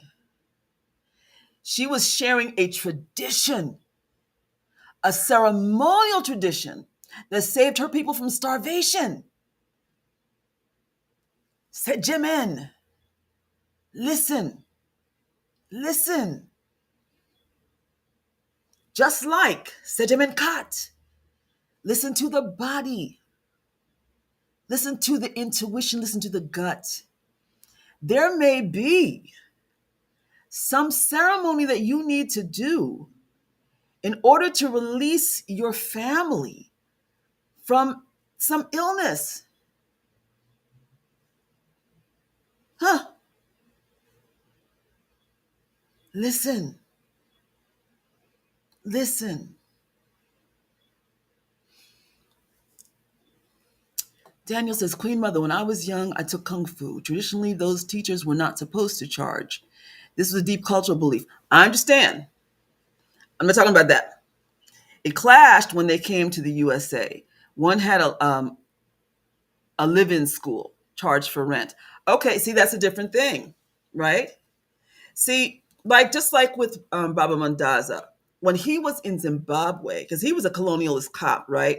Then he went through his whole transformation with his initiation. He said he went quite mad, right? Because he had to get all of the colonialism out of his head, because that was, that was akin to the whole thing with our westernization, right? And the elder who initiated him, she had to literally just like rebirth him like he was a little baby, right? Because he was like it broke him down. Okay, the whole thing about birthing, the whole thing about the mind shift. But when people were paying him after doing all this healing work, they'd bring him like a chicken, bag of potatoes, right? And his wife was getting quite upset because she realized, okay, this might have been cool back in the day, but this ain't gonna work today. This ain't gonna work. And she was right. And he had to um, adjust. He did rather quickly because of the times that we're living in. Listen, my practice, my faith practice is Shenu. We call it Shenuism. It is Shenu, which is based on ancient Kemetic. But I'm not going to go walking around like the women of ancient Kemet. I live in Newark, New Jersey. I'm not going to be walking around with some little sandals and bare breasted and all of that. I live here today, right? And because of that, I need scratch to live. Okay. And I mean, I don't need the deben that they use then, which is the word that there are two words for money. There's erech and there's deben. I need what's going to get me through today. I cannot show up at the market and barter with these people, because barter was actually the main way of being able to get your goods back then. I can't do that. I mean, there is an ancient where's my book? There's an axiom that talks about the importance of living according to the times. You have to be present with the times. You keep what works from then, but you have to be wise enough to change with the times. Okay? So that's how it be.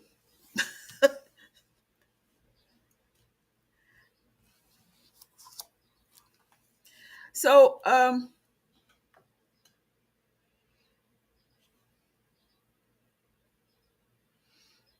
just looking back at my notes here. Um, yeah, because ultimately, what I would like, I mean, community is. I'm always talking about community, right? But there are people who will study. I've experienced this over the last how many years now, where people will talk community, community, community. They'll say what they will say whatever they feel they need to say to you to get those signed papers, to get that unk in their hands, to get that baptism, to get that lineage. The lineage I carry is rich. It's extremely rich. And then after that, and this is what's foolish on their parts, you know, because as Grandmaster used to say, spirit is real. Not that his stuff was all the way right, but I'm just saying, spirit is real. You really think you can get away with that? We're talking about, especially being a water ministry. Water reveals. Water's a mirror. It will reflect all your crap up to you in a heartbeat. I have a gajillion stories I could share about people who thought they could get over, and I'm not gonna go into yeah. But people they're playing. They're not playing with me.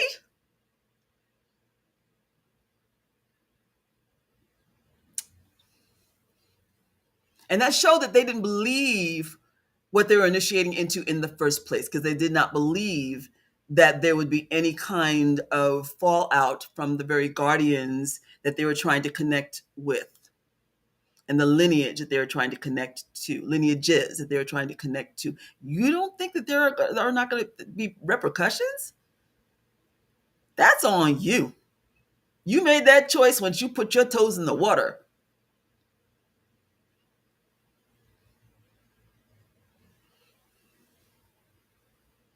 Yes, money should be seen as love expression. The currency of today is where's currency, right? And so mer is the word for love.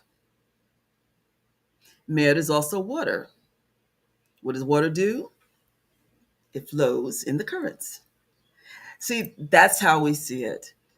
It should be something of love. And so this is the thing I've learned. If you treat your teacher like that, then that automatically means that you don't love your teacher. You don't care about your teacher. See, that's the thing. I should not have to go begging after you. Can you please, and then you're sitting there like, well, I mean, should I send a lesson today? Should I try to set up a lesson today? Sometimes you're just like, I don't know, you know?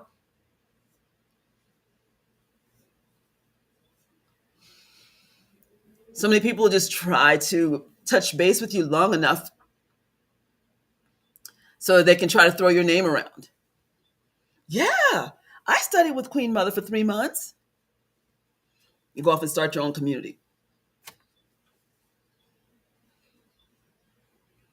It's jacked up. It's jacked up. I've seen a lot of teachers out here just really. You should not want us to go out here like that.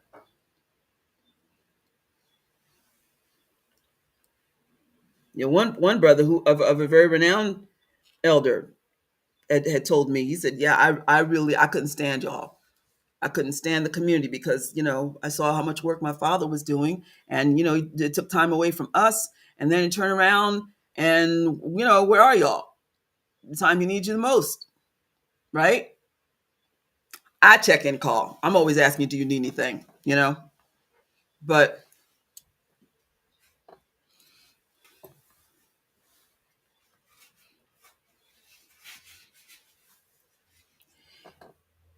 if you so here's the protocol, okay? Because you talk about we're talking about sacred illness because a lot of us because we're older now, we've got health challenges, and so here's the heart challenge that's out there, okay? And I'm so delighted and so humbled and blessed when those of you who who just drop by, and I find a gift in my Cash App, and I don't even know who you are, and you say thank you for the message, thank you. I appreciate that. I really do.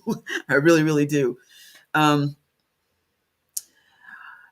so yeah, we look at the issues, but we also believe in looking at the solutions. Some may not know. Some may not know. Again, because the fact some of y'all across the globe, some of you are across the well, some of y'all across town, but I mean, some are y'all are all over the place, so you don't know. I mean, it was much easier when our elders were tangible, and to go drop by and put some money in their hands, go by the temple and put some money in the donation basket, right? Or to go by and just bring a tangible gift. It was much easier. Well, no, wait a minute. It was not. It was much more personal. It took greater effort, actually. Now it's easier because all you have to do is go to Cash App or go to Venmo, Oh, peace and blessings. Give thanks. Oh, you're a child of Ogun from Portugal. Give thanks. Thank you so much for being here.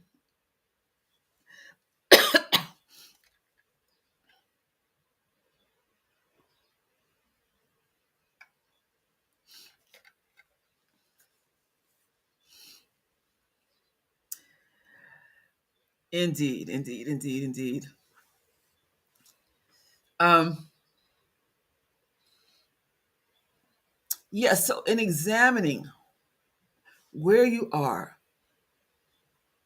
what your beliefs are in sharing, because commercialism is something that has been really projected as, and I've shared with you all recently how I've been in this money course that's been offered to women after domestic violence, right? And so um, since I've been in a number of domestic violence relationships, I was like, I got to get this together. And I've been in therapy the last 5 years.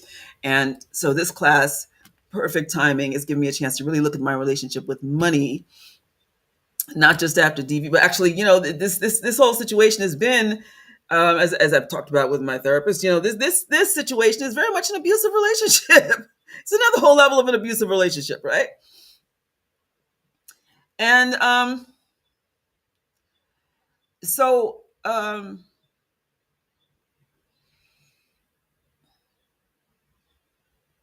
in looking at your relationship with money, and also looking at how capitalism has played such a huge role in the choices that people make in where they spend their money and what their worth is in what is in their lives. And here's something else I want to say because I mentioned one time before about Reiki. Now we're talking about different healing modalities. That's become so easy to become a Reiki master. What does that take? Okay, you pay your money, you learn the symbols. Okay, I mean, mastery, that takes time. And other things where you can just go and you take a course for a few months, and all of a sudden you're the master of it. I think that's delusional. I honestly do. That's like, okay, you start taking guitar lessons. You've played for 6 months. Now you claim you're a master. That's like a drum circle that I was at two years ago. And so, most of us who were in the circle, we played professionally. So we're there getting down. We are throwing down, right? And this young man, he comes walking up. He's all proud. He's got his drum case on. And he's got his little fold out drum seat. That's usually the big giveaway. That's what somebody trying to really pass themselves off. I'm a drummer. I'm a drummer. I'm thinking, okay, let's see what this dude's gonna do. He sits down. He has the nerve to try to start instructing the brother whose circle it was. Do you even know what a major insult that is? I mean,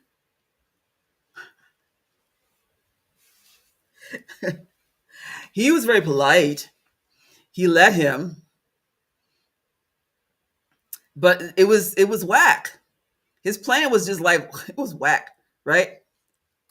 And I guess because it was hot that day,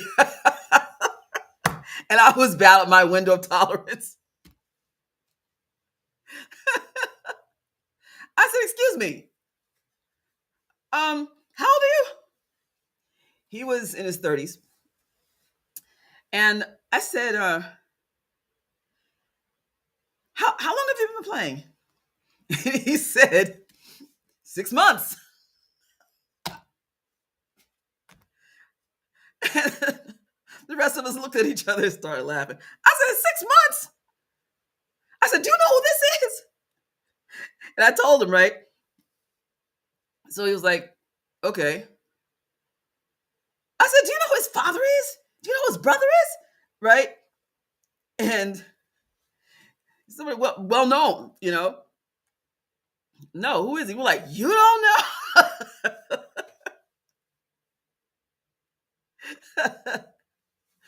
I'm like, wait, let's start with the fact that you don't even salute him as an elder or the rest of us as elders, which is drum protocol, okay? How about you don't know protocol? How about let's start with the fact that you've only been drumming for 6 months and you're going to try to instruct a master drummer? How about that? I mean, oh my, he said, but I'm from Nigeria. Whoa, what?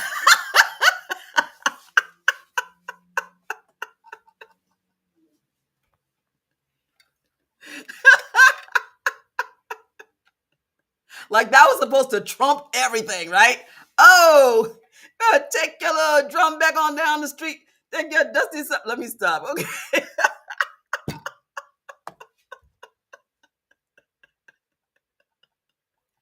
Oh my goodness.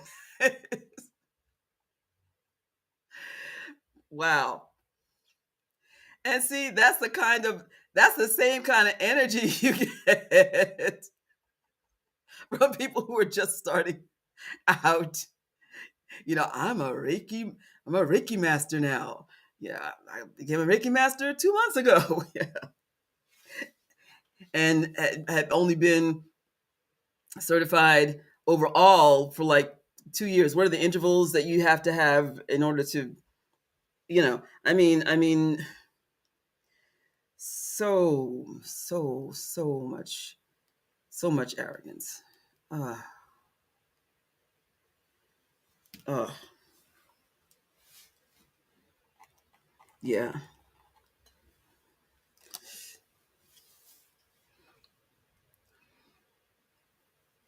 I'm still working on that because see, that musician side of me, listen, I take, not that I don't take any of this, I take all of this seriously, but the musician part, that's, again, work. I started playing the flute in fourth grade. In eighth grade, I started playing the saxophone. No, I started playing baritone. Then when I got to high school, I started playing saxophone because the fingering was similar to the flute. And I added piccolo. Okay. Then um, I became first chair in junior year. And I finally was able to start playing percussion, but I also was learning how to play piano. I started playing professionally. My first professional gig was at age 15. I went into the recording studio as a vocalist and as a musician at age, let me see, when I graduated from high school, 18. This has been my life. I don't want to hear about people who just picked up a drum 6 months ago and then you're going to sit down and try to school a master musician. How insulting.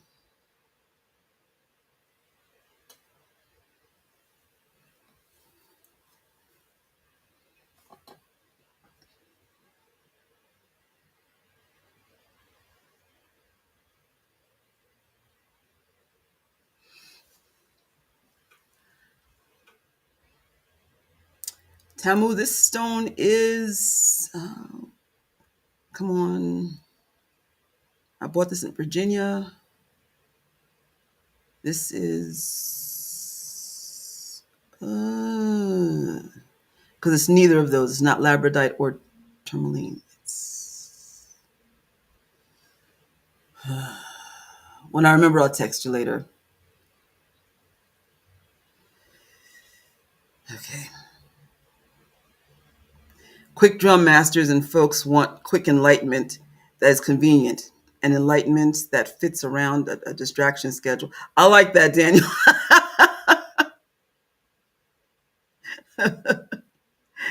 Yeah, yeah. And you can always tell the novices because they always come walking in like this with their drum over the case like this. Like, oh, they can't play.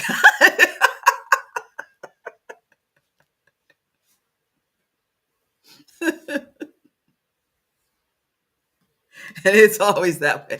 They can't play. Hmm. Okay, so wrapping up. All right, first of all, I want to say, oh, yes, but they might have, absolutely, I agree with you, Daniel.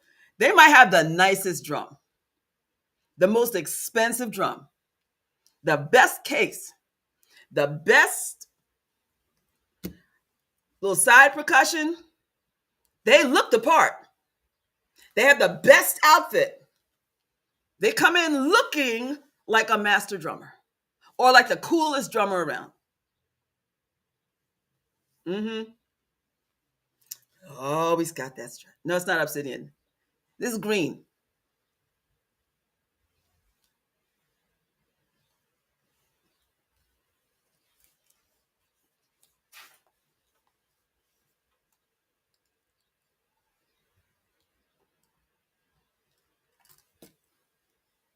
No, it's not shunga. No, it's not shunga. Shunga either. No, it'll hit me.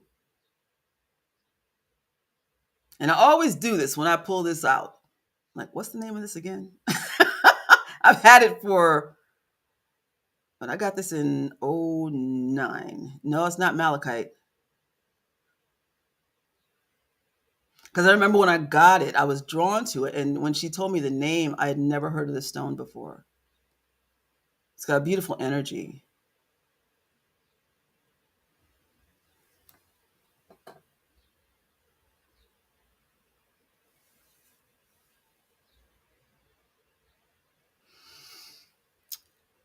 So, no, it's not. It's not that either.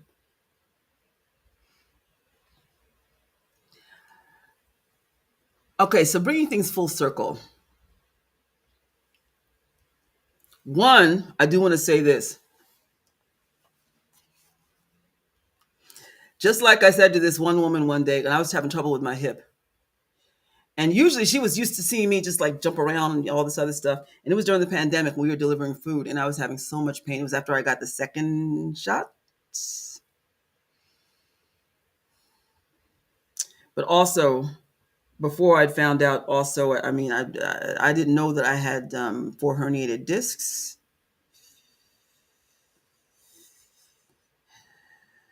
and some other stuff going on.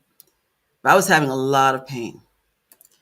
This woman, she says to me, "Queen Mother, you're so slow. You're so slow. Look at you, you're so slow."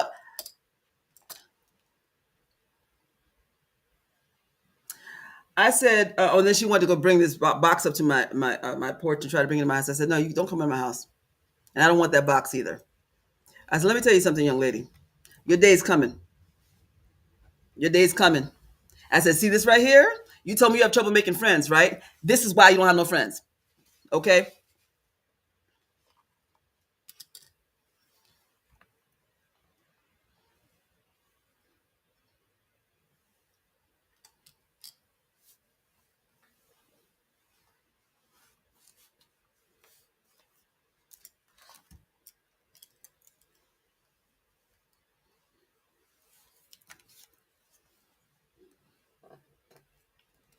Yes, I'm a peacemaker, but I still do have a mouth.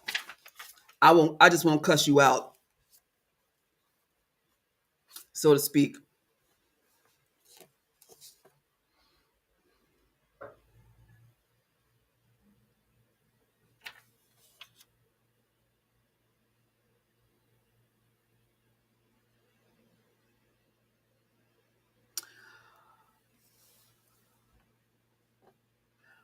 Okay. So, sacred illness. Oh, and I do want to also remind you, please let's remember, like I said at the beginning, please let's remember protocol as far as, because side conversation is green. Side conversation kind of got off the rails yesterday, so we can remember to bring it back. Yeah, there are many ways to make peace, and one way to make peace is to set people straight. That's a lesson I had to learn. Okay. Sometimes it means keeping your mouth shut with discretion. Other times, no, that means I'm going to let you know how I feel right now so this doesn't happen again. Okay. No, you can't speak to me like that. Are we clear? Right. I know it made me peaceful. See, now we have peace. So we understand. You can't walk all over me. No. At times, with boundaries, exactly. Boundaries. Exactly. Right. So, um, take a look at how things are in your family regarding sacred illness, how things are in your life, how things are with the elders in your world. Okay. Are there situations that um, can be fixed, that are within your grasp? I'm not saying rush out and try to save the world. I'm not saying that. But it's worth taking a look, first of all, within your household. Well, your immediate household is your own body. Your body is a temple. Is your temple okay? If not, what do you need to change? I've been doing a series on sacred herbal teas and plants, and having a variety of them is a good thing. All right. But also being in tune with other ways, stretching, right? Once I found out that I had 4 herniated discs, why they did not tell me in the hospital when I kept complaining about all the pain that I had, I do not know. I had to find out myself from looking at my chart, because now, they have it where you just go and you check into your chart on your phone. And if I had not sat there and scrolled through my chart, and what? What? I called the nurse and I was like, this says I have 4 herniated discs and also, what do you call it? Four herniated discs and sciatica. Why didn't you tell me? All the times I've come in and been complaining about the excruciating pain that I've had. Y'all took x-rays, y'all took all kinds of stuff. You never told me the results. Her response, I'm sorry.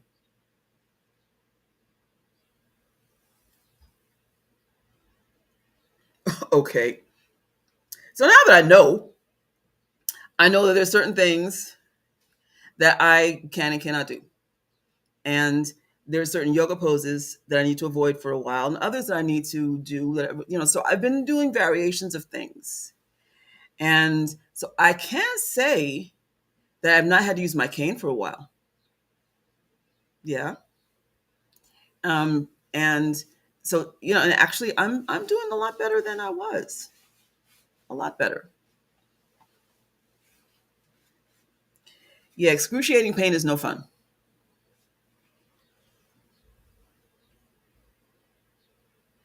The T series is not done. I only did one T. Actually, I have another one. I don't like the way that video came out either because I feel like I was too tired. So I'm going to be redoing that one too. When I was talking about eucalyptus, I haven't posted that one yet. I have a whole bunch. Okay. So, you've been slacking on working out, Daniel? It gets like that. Yeah. Don't beat yourself up. There are plenty of things that you can do from your chair for when you don't feel like it. You know, as we become seasoned, then we can be forgiving about not feeling like doing stuff because it's our body's way of trying to tell us to rest. But we can find other ways to do things. That's why I also teach chair yoga, but also just being able to do various stretches. You know,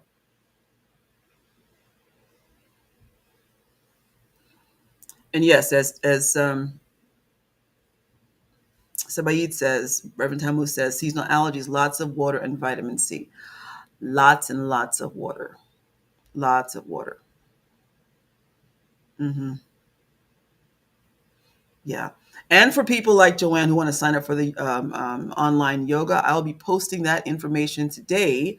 The announcement here on on YouTube and then also on Facebook. And I have been working to consolidate the two websites that I had for Shenu. I've canceled that account and pulling that together with my Imakhu.info. Again, looking at places where I can save money and what's practical. Okay, everything under one umbrella. Everything. So we'll be reopening the online school and bringing everything there because also it's too much bouncing around back and forth. Trying to just keep everything practical. You know. Plus, on top of that, I'm not supposed to be on the computer too long because of the photosensitivity issues. And see, here's where community is really wonderful because Reverend Tamu shared some great information for me about dealing with the photosensitivity issues. Okay. So, yes, the answer to that is a positive, Joanne. Yes, you can share. And please, everyone, please share the information. So, because here's the thing also, since I am saging, I I found out, I realized that I needed to just really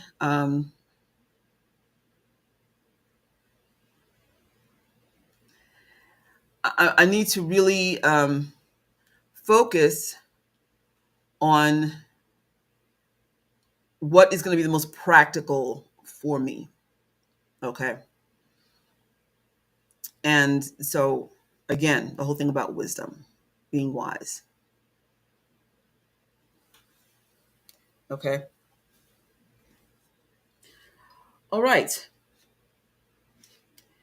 So, I believe that is it. And does anybody have any questions? Keep your eye out for those who are vulnerable around you. And if you are vulnerable, please make sure that you have people around you who are truly looking out for you. If nothing else, the biggest lesson regarding sacred illness is in building positive community. I talked about people who isolate others in their times of vulnerability, and you don't want to find yourself in that position. You should you should know that there are people who will check in on you every day, and you also with them likewise. You know, you don't want to be like folks who are um, left in their homes, like Gene Hackman was and his wife, and found the way that they were.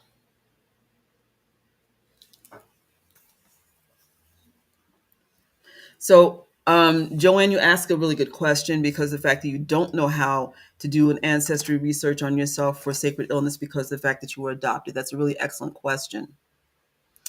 So, I don't know if you've done any kind of DNA research. I mean, it's kind of tricky because, a lot of these companies, they basically just want your info. They just want your DNA info, you know. But the best thing that you can do for yourself is to look at your own personal history that you have had. Okay. And that's a great gift for your daughter because she won't have to go through what you went through. Looking at the different illnesses that you've had, and begin making a book or booklet about them so that you have them for record, and that let that be your journey. Okay.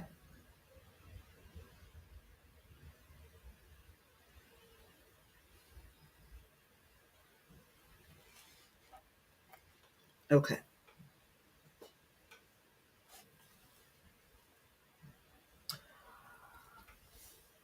And I want to recommend, as I did yesterday, the book from Don Miguel Ortiz Hill and from um, Dina Metzger, Sacred Illness, Sacred Medicine. And also because he was a nurse, this is who initiated me um, um, into the Nanga tradition. Conspiracies of Kindness, The Craft of Compassion at the Bedside of the Ill,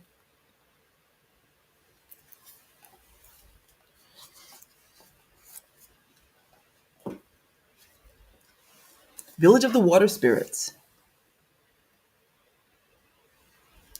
Michael Ortiz Hill with Mandaza Kandemwa, both who initiated me.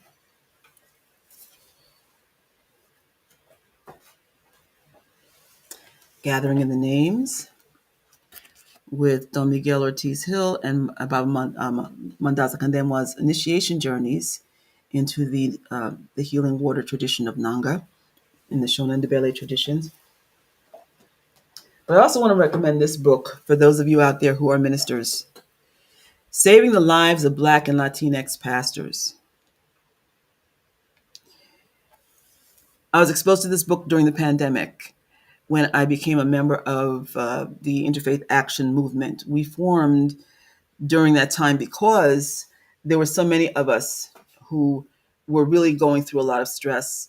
We had parishioners who were in the hospital. We couldn't get to them. My own mother was in the hospital during COVID. I had to make all of her decisions over the phone regarding her medical care, and she passed away that year on Easter Sunday. It was a very stressful year for a lot of us because we really did not know what to do in order to best serve our folks, our people. So, but in general, as ministers, whether you're talking about priesthood, because priesthood is ministry, people don't realize that it is ministry. You know, people just want the title, but they do not realize it is ministry. This is about service. It's not about the title. The title just lets people know what they can expect from you. Just like when you go to the dentist, you're not going to get a cup of coffee. You're going to have your teeth fixed. Okay. Right? You go to a heart surgeon, you're not going to get your foot worked on. The priest, being a priest or priestess, lets people know that you are of ministry. Right? So, this is a self-care study written by Melinda Contreras Bird, a wonderful resource. Because self-care, if you are a minister, matters. Okay. And if you want to find out any more about my own literature, then please go to my website at imakhu.info.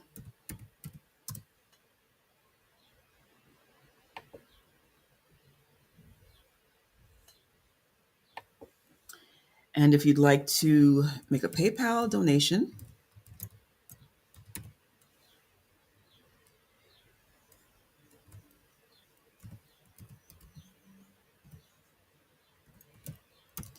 here's my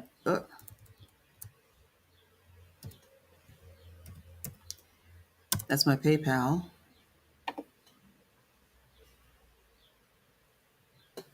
And my Cash App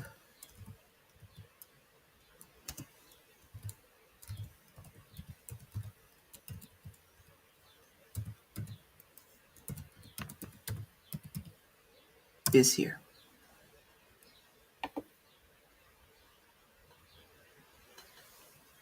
And truly, I appreciate the love.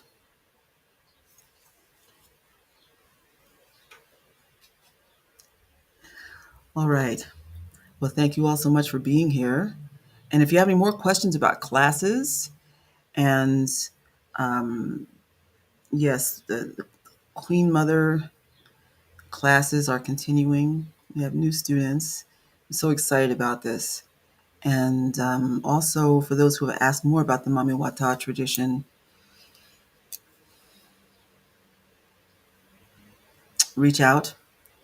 You want to know more about the yoga, Ika, and please reach out. And again, I'll post the information on online. I'm hoping that you're having a wonderful day so far and that you'll end up having an even better day as it draws to a close wherever you are in the world, or maybe it's just starting. Remember the elders in your world, remember the vulnerable in your world, and also remember we vote. Don't take any crap from anybody. Find out your rights. I do advocacy for elders and for the differently abled because being informed gives you power and it gives you a better idea about who to vote for in your world because there are plenty of people out there who do a lot of talking and do not have do not care a whit about you, but your vote makes a difference. And I'm talking about on a local level because it begins locally. Your voice matters. Let it be heard. Okay. And so, but then also listen, also, this is important too. If you're experiencing any kind of abuse because of your disability, if you're living with somebody who is, whether you're an elder, whether you're differently abled, you should not hesitate to call the police. You can call 211 here in the United States to reach out for resources, but do not hesitate to get yourself help. There are people who will help you. Okay? Don't tolerate it. And also, for those of you who are aware of those situations, do not make excuses. Get involved. All right? Don't just say, well, that's their business. What if the person turns up not here anymore and you knew about it? All right. And let's close by saying Meraya, which means much love. Heri, be at peace. Teni, be accountable. Jebewi, which means to show mercy in the right situations. And Min Nijeb, stay sweet. Thanks for being here. Thank you, Daniel. It's good to see you again. It's been a long time.